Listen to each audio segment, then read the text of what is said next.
part two of human life always has to come before material goods items. And I'll explain now. Now, in my last part of this video, I explained about the institutions and how they treat you. So you try to take any joy or any little chance you get. You're being held down, given double doses of medicine, locked in rooms all day for 4 hours at a day. Your mattress is plastic and your back gets stuck to it. They don't give you good sheets or anything. The blankets are paper thin. They don't give you a comforter or anything. They just give you a paper thin. Well, it's basically just a sheet that's been woven. That's all they give you. If you ask for more, they'll give you more too. They take your shoelaces, belts, your pants fall down all the time. And by the way, I was put in there because I took a match.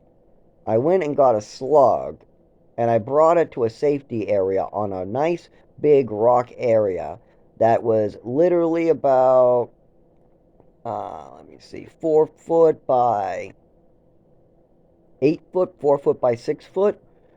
The wideness was probably about the size of a human body, but the height was about the height of a half of a human body, and the thickness and diameter was probably the thickness of maybe a half of a human body. So you probably got at least a good 3 foot table to work on, made out of stone, which surrounded by dirt, which surrounded by grass, and then trees. So you have a good safe area to light one match on.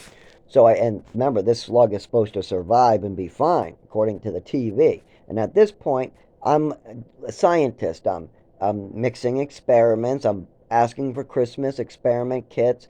I'm cooking. I'm baking. I have anything to do with putting stuff together that makes something else. I'm really into that because I've seen a lot of herbs and foods that are great. So I'm really into that. So I bring this slug. I got an idea that eventually, when I'm older, I might be able to make something fireproof like a fire extinguisher. At the time, I was thinking of a fireproof like raincoat. As a kid, you're thinking fireproof clothing. But as an adult, it would be more useful in a fire extinguisher or some type of spray liquid. But anyways, so at the time, I'm a kid. I just found out that slugs seem to be extra fireproof or something like that. And the Romans used to think that they were born out of fire because when they used to put their campfires out and they wake up in the morning, they would find a lot of slugs inside coming out of the ashes of the campfire. Apparently, that was some mineral they wanted, but we know now. But back then, hundreds of years ago, they thought that the slugs were fireproof. I didn't watch the whole video. I barely understood it, but I said, "Oh, is this true? Like, well, let's run a theory. Let's see if it's true." We don't believe everything we hear. We definitely don't do that. I just saw on the TV that slugs are fireproof. Let's see if it's true. So I knew where matches were. I knew where alcohol was, matches, all different types of bad things. I mean, my parents would pull that stuff right out in front of me, put it away, and I mean, pretty much, I mean, it was very loose with alcohol. I'm not sure why we had matches, probably for lighting candles, but those were really open too, but that's no big deal. Most houses are loose. That's my fault for taking the matches. I mean, that's no kid should be going and taking matches without permission. That's wrong. But you don't get tortured for months on end, get your organs failed, and have kids that you have to keep in other rooms because they want to have sex with you. You got to go have staff and constantly get your room changed. And then you're adult, you get sent back to the same place, and some weird asshole tries to get in bed with you. Imagine how traumatic it is to be in the same fucking place, going through that as a child, then go at the age of 20 and have some other 23-year-old try to crawl in the bed and stick his finger in your pants. No, I shoved him. I got up. I fucking shoved him out of my fucking room. I went to staff. And what's even worse is I can't hit them or they inject me with pills. If I hit this kid, they're going to shut down my organs with Thorazine, Seroquel, and benzos. That was the mixture they give you. And Benadryl. A lot of times there's Benadryl thrown in a separate shot. And now they give you the pill. They used to give you an injection, or they used to also, as a kid, they'll tell you it's Benadryl as they injected with you. But as an adult, I found out it's a mixture of Thorazine, benzos, and another antipsychotic, usually something like liquid Seroquel. They don't always give you the Seroquel in liquid form in the injection. Sometimes if you'll take the pill, they'll give it to you, but they force upon it. And so if I hit this kid, I get injected. By the way, after days of trying to get these staff to listen, I did hit the kid. And then the staff checked the cameras and they apologized to me. The whole fucking. I probably had the biggest lawsuit. They wanted me to sign paperwork too, and I refused to sign. I probably had $1 million lawsuit because, I mean, this kid kept on coming in my room and trying to have sex with me, and I kept on going to the staff and making the complaint that this was happening over and over every fucking night, and nothing was done about it. And then eventually it got worse during the day, at which the point I'm hitting this fucking kid, which the staff come and apologize to me only after they inject me with Thorazine. Because one of the things when they apologized to me, I said, "What did you inject me with?" And then they gave me the list willingly, nicely, and apologized again. Because they didn't know what was going on, they said. Anyways, so you can keep in mind that this has been a reoccurring thing in Massachusetts, where I'm against my will institutionalized, and then tortured and having my organs hurt, my bodily health taken from me. And this is going on every day in Massachusetts. Anyways, at the age of about 10 or 11, I'm sent there for burning a slug. So, I'm in there, and all this bad stuff is happening to me. And I'm talking to this, he's a psychiatrist that prescribes pills, but more of a director. He doesn't prescribe me pills. He doesn't consult my doctor, but he's a director.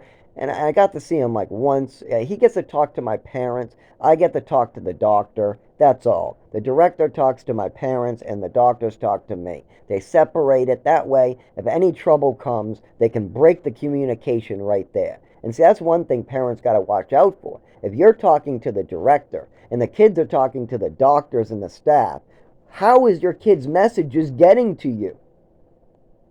Why do you think they limit visits? Because bad shit is happening to your fucking kid. Especially once when they know that this kid is part of the orphan system. Oh, he was adopted? Oh, he's part of that system? We know what to do. So, yeah. I talked to the director one day.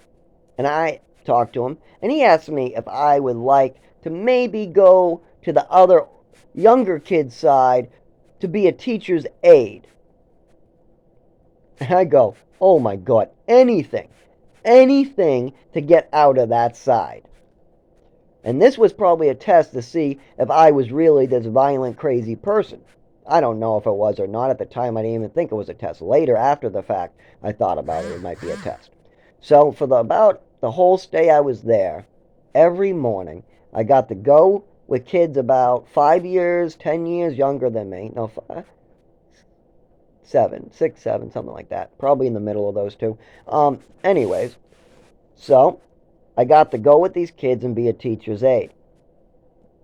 And I was a very good teacher's aide. I got praise from everybody. Everybody couldn't understand what was going on at home with me because I seemed to be fine. The only problem that we had the whole time is something to do with medication. My roommate telling the staff I didn't take it, me telling the staff I did take it, that staff member then smiling and then calling that I didn't take it. And I got to keep in mind, by the way, that this is with a candy cane broken into pieces on my windowsill.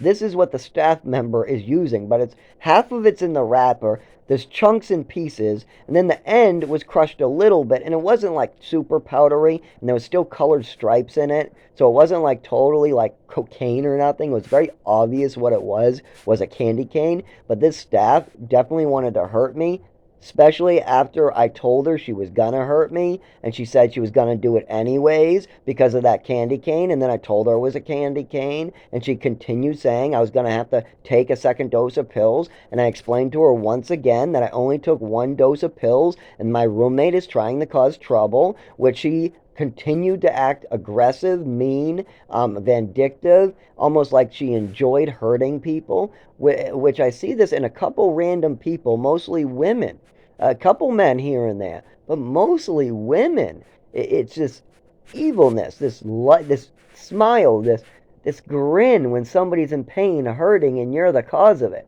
I don't know what this sickness is. My mother had it. Um, not as bad as some people. One of my coworkers, I've seen have it. Only one in my whole time of working though. There was one who liked to cause trouble just because he wanted less people to work with, but that wasn't anything like this. This was more like making up stories to the boss.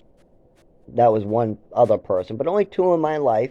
One male and one really bad female who really enjoyed, like, if she could torture somebody, she would be laughing. Like that's the personality of that coworker. And this person working at that was Lowell Treatment Center. The person who was working there also got a kick. But I doubt I could ever sue for that one because it just wasn't enough.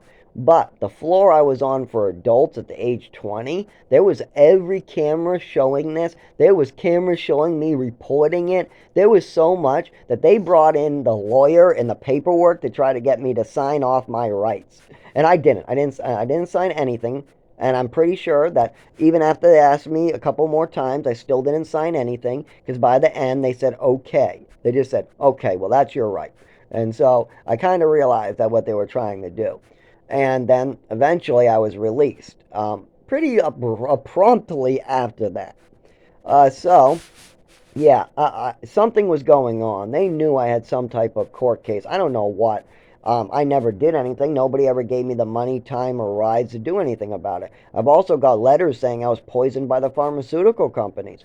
I've got several letters that say there was metal shards in my pills. My Renadine might be giving me cancer. My mother gave me full bottles of Epicac, and that's been recalled. I mean, goddamn, if somebody just believed in me, we could be millionaires.